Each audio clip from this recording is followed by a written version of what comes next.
Welcome students. So in this lecture we are going to discuss the second part of the chapter Fundamental Unit of Life. So in this lecture we are going to discuss the unicellular and multicellular. So let's start our lecture with the difference between the unicellular and the multicellular organism. So first of all student, we should know that what is unicellular and what is multicellular. So unicellular means uni means single, cellular means cell, ठीक है, and multi means many and cellular means cell. So here in this term unicellular, uni indicates single, uni means one,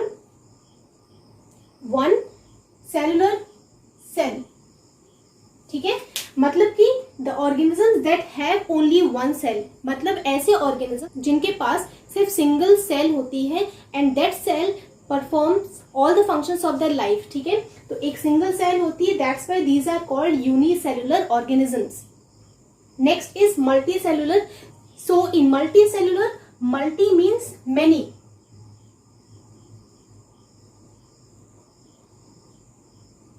cellular again same cell, ठीक है. तो multicellular मतलब कि हम ऐसे organisms की बात कर रहे हैं जहां पे जिनकी बॉडी बहुत सारी सेल से मिलके बनी है, ठीक है. यूनिसेलुलर में जो बॉडी है it is made by a single cell, but in the multicellular organisms the body is made by many cells. Very simple. The second point is single cell performs all the basic functions. मतलब कि unicellular में जब body में एक ही cell है तो वही एक सेल जो होती है वो पूरे बेसिक फंक्शंस परफॉर्म करेगी. बेसिक फंक्शंस मतलब बेसिक ऐसे फंक्शन जो कि एक ऑर्गेनिजम्स को लाइव बना रहे हैं, लिविंग बनाने में हेल्प कर रहे हैं और सरवाइव करने में हेल्प कर रहे हैं, ठीक है. उनको ही बोलते हैं बेसिक फंक्शंस. जैसे कि अगर एक ऑर्गेनिज्म है तो उसको रेस्पिरेशन भी वो करेगा, खाना भी खाएगा, डाइजेशन भी होगा उसमें, एंड वो सब्सटेंस को रिमूव आउट भी करेगा, दैट इज एक्सक्रीशन भी परफॉर्म करेगा, और वो खुद के जैसी मेनी कॉपीज भी बनाएगा, दैट इज रिप्रोडक्शन, ठीक है. सो ये सब जो फंक्शंस है, ये बेसिक फंक्शंस है, वो एक ही सेल इसमें परफॉर्म कर रही है. किसमें? यूनिसेलुलर में. तो इसमें एक जो सेल है that perform all the functions, ठीक है. But if I talk about multi cellular organisms, तो मल्टी सेलुलर ऑर्गेनिजम्स में जो बॉडी है उस बॉडी में एक सेल नहीं है, उस बॉडी में बहुत सारी सेल्स हैं, ठीक है. तो वो बहुत सारी जो सेल्स हैं वो बहुत सारी सेल्स अलग अलग फंक्शन को परफॉर्म करेंगे, ठीक है. तो all cells perform in a group, all cells perform in a group. हमारी जैसे अगर मैं बात करूं एनिमल की, अगर मैं खुद की बात करूं तो मेरी बॉडी में जो अलग अलग ऑर्गन्स हैं, जो अलग अलग सेल्स हैं बॉडी की, वो अलग अलग फंक्शन परफॉर्म कर रही है. जैसे कि अगर मैं बात करूं मेरे नर्वस सिस्टम की, if I talk about my brain, तो मेरा जो ब्रेन है वो थिंकिंग का काम कर रहा है, ठीक है. उसका एक ही काम है थिंकिंग करना. मतलब जो ब्रेन जिन सेल्स से मिलके बना है वो ग्रुप में अरेंज्ड है और उनका काम है थिंकिंग करना, ठीक है. तो जो ब्रेन है वो ऐसा नहीं कि जरूरत पड़ने पे जो ब्रेन है वो हार्ट का काम करने लगेगा या फिर डाइजेशन का काम करेगा, ठीक है. तो जो स्टमक है तो स्टमक क्या करेगा? फूड को डाइजेस्ट करने में हेल्प करेगा, तो वो उसका पर्टिकुलर फंक्शन है, ठीक है. तो मल्टी सेलुलर बॉडी में जो अलग अलग सेल्स हैं वो ग्रुप में काम करती हैं, ठीक है, और सभी का जो काम होता है वो अलग अलग होता है. Clear? Now the third point is no division of labour present. No division of labour मतलब काम का जो बंटवारा होता है इसमें प्रेजेंट नहीं होता है इन द सेल, ठीक है. अगर सेल की बात करें तो इनमें जब ग्रुपी सेल्स बहुत सारी है ही नहीं तो वो ग्रुप नहीं बनाएंगी. अब ग्रुप नहीं बनाएंगी तो फिर वो अलग अलग कोई बंटवारा नहीं होगा सेल का, ठीक है. यहाँ पे एक ही सेल है, उस एक ही सेल को पूरे काम करने पड़ेंगे. तो इन दिस वन कोई भी division of labour is not present. But if I talk about multi cellular organisms, तो मल्टी सेलुलर की बॉडी में proper division of labour is present. How? मतलब अभी मैंने आपको बताया ब्रेन है, ब्रेन की सेल्स अगर थिंकिंग का काम कर रही है तो उनका वही काम है, ठीक है. उनको बोल दिया है, उनका ये डेफिनेट काम है कि वो थिंकिंग ही करेंगी. अगर मैं बात करूं हार्ट की, ठीक है, तो हार्ट का काम है पंपिंग ऑफ द ब्लड. उसका काम है पंपिंग करना ब्लड का, तो वो कॉन्ट्रैक्शन और रिलैक्सेशन होगा और ब्लड को पंप करेगा, ठीक है, सर्कुलेशन में हेल्प करेगा.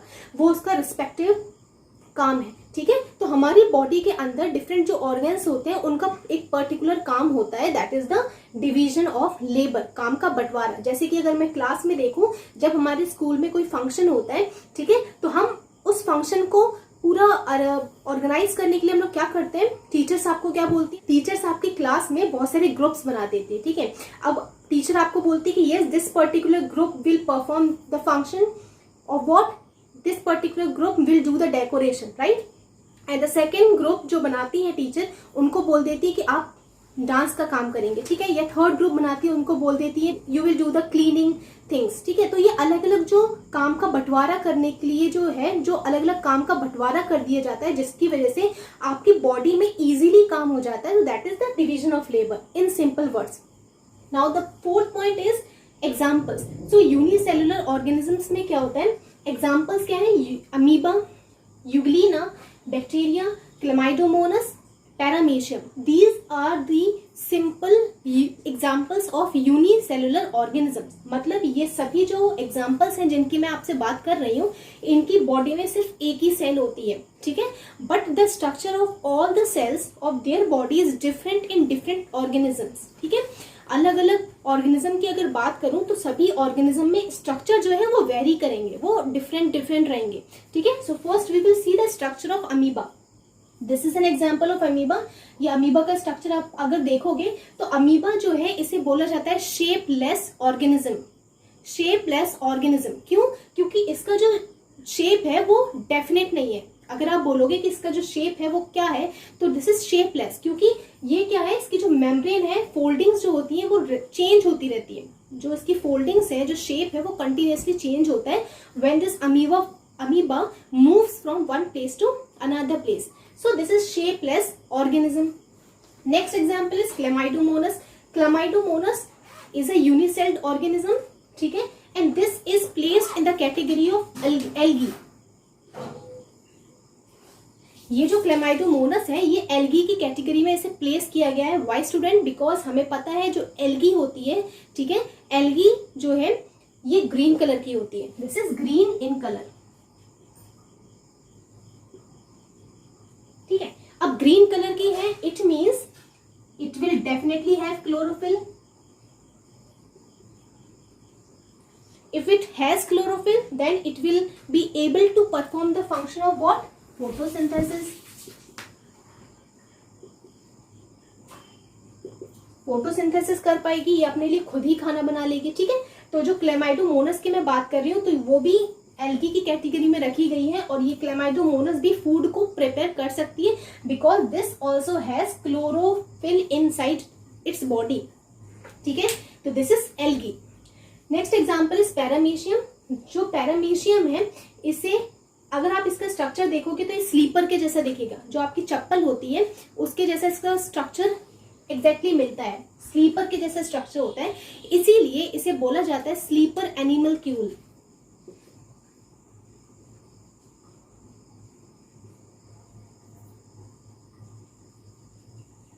ठीक है, the paramecium is also known as sleeper animalcule, और ये सिलिएटेड प्रोटोजोआ है। प्रोटोजोआ मतलब कि ऐसा ऑर्गेनिज्म जो कि दूसरे पे डिपेंडेंट होता है, ठीक है, फॉर फूड एंड शेल्टर। और सीलिएटेड क्या होता है? सीलिएटेड मतलब कि cilia, and cilia means hair like structures होते हैं। हेयर लाइक स्ट्रक्चर्स होते हैं जो उसकी पूरी बॉडी पे अवेलेबल होते हैं, ठीक है, इसलिए इसे बोला जाता है सीलिएटेड प्रोटोजोआ। अगर आप इसका स्ट्रक्चर देखेंगे तो ये इसकी आउटर मेम्ब्रेन है, और उसकी पूरी मेम्ब्रेन पे हेयर के जैसे स्ट्रक्चर्स अवेलेबल होते हैं जो पूरी बॉडी को सराउंड करके रखते हैं, और इन्हीं को बोला जाता है सीलिया। और ये प्रोटोजोआ है तो इसलिए इसे बोला जाता है ciliated protozoa. So these are some examples of the unicellular organism. इसके साथ एक और एग्जांपल इसमें इंक्लूड किया जाता है, दैट इज बैक्टीरिया, ठीक है। बैक्टीरिया भी क्या है? यूनिसेलुलर ऑर्गेनिजम्स में इंक्लूड किया जाता है। और बैक्टीरिया जो होते हैं, some are useful bacteria and some are harmful bacteria, ठीक है। तो नेक्स्ट है जो आपको मल्टी सेलुलर, इसमें एग्जाम्पल्स हैं all plants and all animals, ठीक है। अब मल्टी सेलुलर जो ऑर्गेनिजम्स हैं स्टूडेंट, जो भी आपको नेकेड आई से दिख रहे हैं, ठीक है, जो भी आप अपनी आई से लिविंग ऑर्गेनिजम्स देख पा रहे हैं वो सभी लिविंग ऑर्गेनिजम्स जो हैं वो मल्टी सेलुलर हैं, ठीक है। और जो भी ऑर्गेनिजम्स को आप आपकी नेकेड आई से नहीं देख पा रहे हो, ठीक है, आपकी आई से नहीं देख पा रहे हो, उन्हें हम क्या बोलेंगे, यूनिसेलुलर।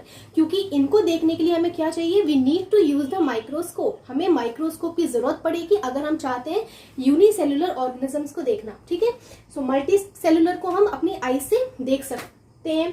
सो प्लांट्स को हम देख सकते हैं, एनिमल्स को देख सकते हैं, ठीक है। So all plants and all animals are placed in the category of multicellular organism. So this is all about the difference between unicellular and multicellular. After this, we will see the different type of cells which are present inside the human body. So now we are discussing the various types of the cells in the human body. ठीक है student, अगर ठीक है student, आप जो यहाँ पे diagrams देख रहे हो ना, ये पूरे सेल्स हैं. These are the different type of the cells which are present in our body. और आप देख सकते हो यहाँ पे जितने भी स्ट्रक्चर्स हैं, सभी स्ट्रक्चर एक दूसरे से सिमिलर नहीं है, सभी अलग अलग स्ट्रक्चर्स हैं, ठीक है student. So first cell which is smooth muscle cell. So this is the structure of smooth muscle cell. ये जो स्ट्रक्चर आप देख रहे हो, this is the structure and this structure is called spindle shape. ठीक है, आपकी जो स्मूथ मसल सेल का जो स्ट्रक्चर होता है that is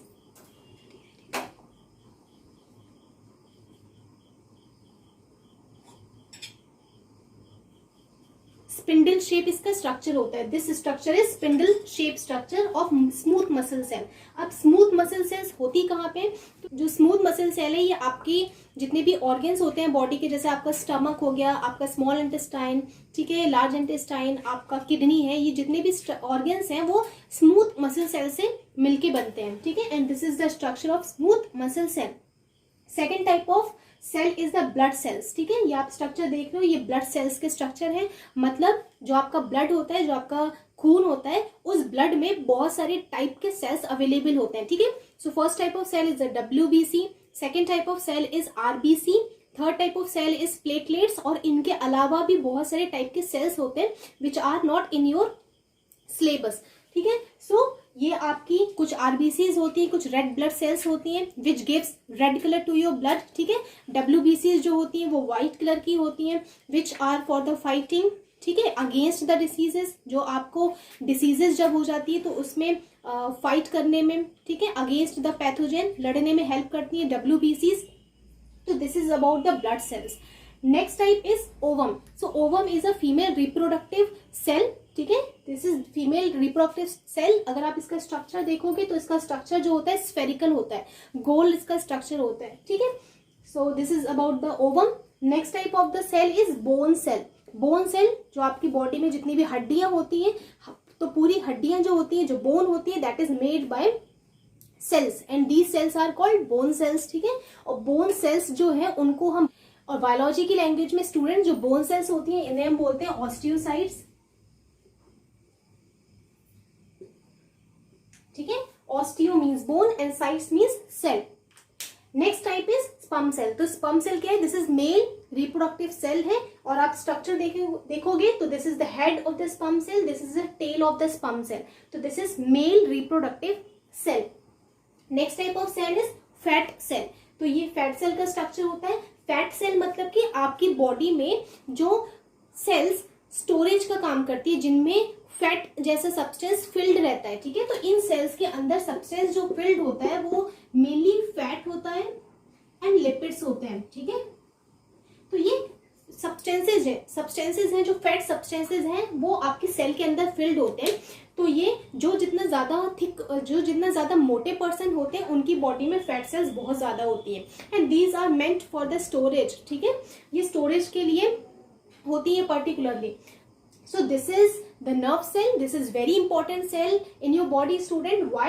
Because first important point about the nerve cell. So this is the longest cell. Yes, longest cell है human body की. अब इसे longest cell क्यों कहा जाता है? क्योंकि the length of this nerve cell is about 90 centimeters. और आप बोल सकते हो अप्रोक्सीमेटली अबाउट 1 मीटर इसकी लेंथ होती है. तो सबसे लंबी जो सेल है हमारी ह्यूमन बॉडी की, so that is the nerve cell. ठीक है, और जब आप इसका स्ट्रक्चर देखोगे तो इस तरीके का स्ट्रक्चर होता है। इसकी जो बॉडी है इसमें सेल बॉडी होती है, ये फिर ट्यूब होती है, फिर लास्ट में ये नर्व एंडिंग्स होती है। तो this is the structure of nerve cell. So after this student we will see the structure of cell, that what are the contents which are present inside the cell, ठीक है। और cell किन किन चीजों से मिलके बनी होती है वो अब हम इसके बाद देखेंगे।